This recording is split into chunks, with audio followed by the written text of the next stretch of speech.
బుట్టబొమ్మ పూజా హెగ్డే కన్నడ భామగా కంటే టాలీవుడ్ స్టార్ హీరోయిన్గానే ప్రఖ్యాతి పొందింది.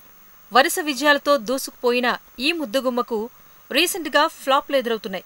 దాంతో ఆ ఫ్లాప్ల గండం నుంచి తప్పించి మళ్లీ విజయాలను చేకూర్చమని జూబ్లీహిల్స్లోని పెద్దమ్మ తల్లికి మొక్కుకుందట. రీసెంట్గా ఓ కమర్షియల్ యాడ్లో నటించేందుకు హైదరాబాద్ వచ్చింది పూజా హెగ్డే. ఆ షూటింగ్ పూర్తి కాగానే సరాసరి జూబ్లీహిల్స్ చేరుకుని పెద్దమ్మ తల్లిని దర్శించుకుంది. ఎప్పటినుంచో పెద్దమ్మ తల్లిని దర్శించాలనే తన కోరికను నెరవేర్చుకుందంట. ఆచార్య చిత్రం ఫ్లాప్ అయింది. రాధేశ్యామ్ డిజాస్టర్తో డీలా పడింది పూజా హెగ్డే. తాజాగా బాలీవుడ్ చిత్రం సర్కస్ కూడా డిజాస్టర్ కావడంతో పెద్దమ్మకు మొక్కుకుందట. మహేష్ త్రివిక్రమ్ కాంబో చిత్రంలో పూజా నటిస్తున్న విషయం తెలిసిందే. త్రివిక్రమ్ డైరెక్షన్లో పూజా నటించిన తొలి చిత్రం Aravinda Sametha block buster hit.